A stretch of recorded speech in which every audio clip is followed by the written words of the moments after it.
isang OFW dito sa Qatar, 11 years na walang ipon, wala ding utang, pero may bahay, may pinapaaral na medical course na anak. Sa video ito, for today's video, a day in my life, for today's video, papakita ko sa inyo kung ano mga ginagawa ko dito sa kusina. Gumagawa din ako ng buko salad. Parang Pilipinas lang. Ito yung mga ingredients na ginagamit ko ay hindi namin pera yan. Yan lang ay sinisingit ko sa pag nag-grocery ako. Ganyan kami dito. Kung ano yung makukuha kong ginagawa ko na agad ng matamis. Parang nasa Pilipinas lang. Kahit walang okasyon dito kumakain kami kasi minsan lang namin din dito nakakain. Dito kasi pag nag-grocery ako, nakukuha ko ng mga ganito sa lahat ng mga Filipino food. Hindi naman lahat, bihira lang din. Kasi may mga ganyan na nagbibenta ang mga store. Minsan wala, pag nauubusan. Yan lang yung nakaganda dito sa Qatar kasi lahat ng mga store, maliit man, store malaki, lahat na yung mga Filipino product. Kaya hindi kami nahihirapan, lalo tuyot, bagoong, mayroon din dito. Nakabuti-buti nga lang, hindi yung mga fresh, pero okay na din at least. Nakasahan na namin yung mga pagkain Pilipino. Ganin din yung mga ibang lahi, lalo yung mga India. May mga product din sila dito, kaya nakakain din nila yung mga gusto din nila. Kagaya ng mga restaurant, mga pagkain na nasa labas, nakakain din nila yung mga yan. Pareho lang tayo. Iyan yung mga cream. Yan yung mga ingredients na pinakuha ko ngayon. Yung una kong nilalagay dyan, gulaman. Yung gulaman din yan nilalagay ko pang Filipino food. Lahat ata dyan halos Pinoy food, except lang dyan sa may cream. Nisel cream. Hinahalo-halo ko muna bago ko nilalagay dyan kasi mag-uubo yan. Sobrang lamig pa naman. Masarap yung ganyan gawing graham bar yung Nestle cream na yan, yung cream na yan. Kasi sobrang lamig yan. Ito yung ginagawa ko dito sa kusina pag wala akong magawa. Kung ano-anong mga naiisip ko mga pagkain, mga Pinoy. Ganyan ako dito. Kaya paano ba ganyan mamamayat sa dami ng pagkain dito. Tapos ito yung ikinaganda ko, nilagyan ko ng malabnaw na gatas, ibap. Iba yung ibap dito. Kasi yung ibap dito ay binibili lang sa murang halaga 1 box. Kasi pag may mga yung mga amo namin may card, nakaka-discount sila dyan mga binibili. Ganyan yung ibap dito. Masyado siyang malabnaw na malabnaw talaga Dati masarap yung dito yung free nila na malabnaw na gatas. Pero ngayon hindi na siya masyadong kagandahan mula nung hindi na makapasok masyado yung product ng Saudi dito. Yung the best talaga na product dito, Saudi talaga. Yun yung hinahanap-hanap namin. Pati yung mga fresh milk, laban, mga ganyan. Saudi talaga ang the best na pagkain, mga ganyan. Ayan ang hinahalo-halo ko na sa dami niyan. Alam mo, hindi yan abot din ng 2 araw. Ubos din yan namin. 3 kaming kakain yan Nakakain nyo kung kahit nasa ibang bansa kami, nakakain din kami ng mga ganyan. Buko salad, macaroni salad, spaghetti.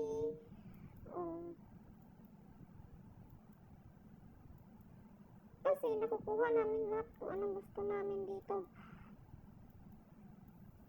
Halo-halo yan, pero hindi yan abot ng 1 araw. Kala nyo ubos yan sa amin, kaya walang tumataba dito. Walang pumapayat pala. Yung isa namin kasama, payat na talaga yung katawan niya, pero kain siya ng kain, hindi talaga siya nananaba. Ganyan lang. Tapos sinaluan ko ng condensed milk. Maganda kasi dito pag namimili ka sa pera nila, mura lang. Huwag lang talagang i-convert kasi masyado talagang mahal pag kinonvert mo. Masarap na, sobrang tamis na naparadami ko yung condensed dyan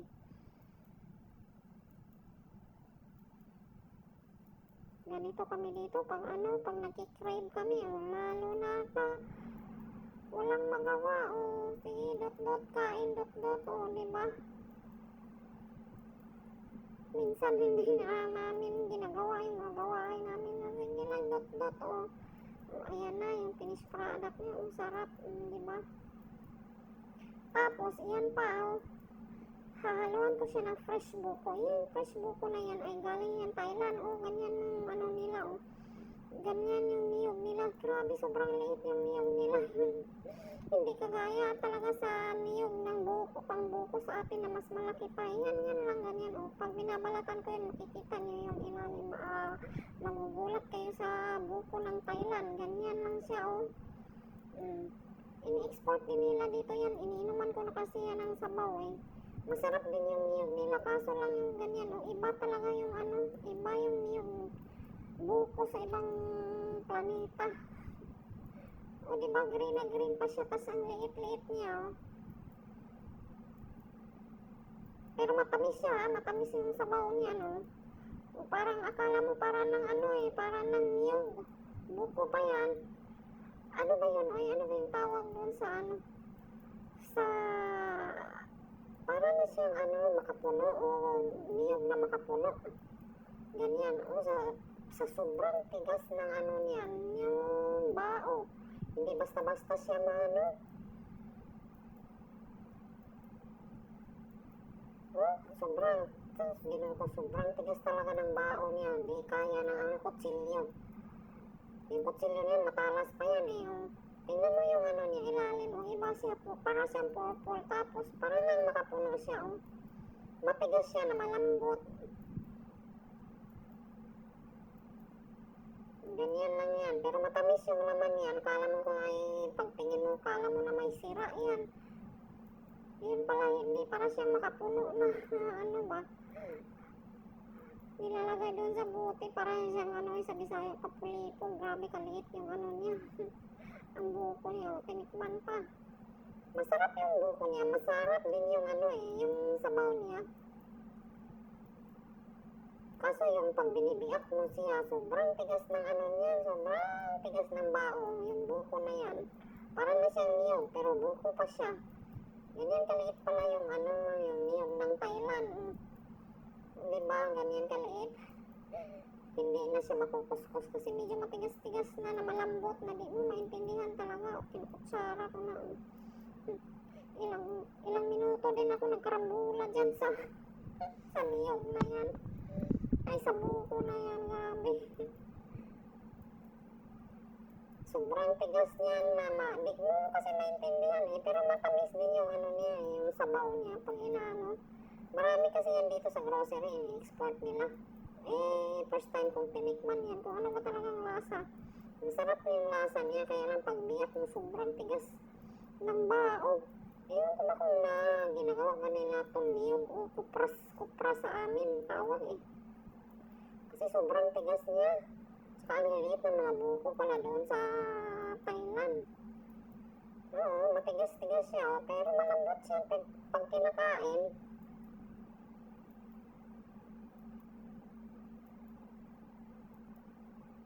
Kagaya din yung ano dito, malagkit na binibili ko sa grocery. Galing Thailand din yan. Marami din pala mga product ng mga ano, taga-Thailand na ini-export din. Sa tingin mo kasi para siyang matigas eh, pero masarap siya pag kinakain mo yan. Hindi lang siya pwedeng kayurin kasi na ano, nasisira yung pagkakakayod niya. Pero pag kinakain mo na diretso, masarap siya. Oh. Ilugiton lang yan. Nilulugit ko na. Feeling kasi matigas pero pag kinakain siya, sobrang lambot. Para siya makapuno talaga. Ewan ko yung mga bumibili niyan. Siguro yung mga bumibili niyan, yung tubig lang siguro kinukuha. Hindi nila siguro kinakain yung laman. First time ko makakita ng niyog ng Thailand eh. Ganyan pala. Bakit ako doon sa may nagbibideo din, ganyan din. Sobrang liit. Akala daw nila ay ano na, niyog buko lang pala. Kasing tamis din yung sabaw niya sa atin, yung mga buko sa atin. O diba natapos na, hinahalo ko dyan para dumami-dami. Kasi yung buko na binibili ko, kunti lang kasi yung isang ano lang yung bote. Tikiman time, o diba? Sarap din yan.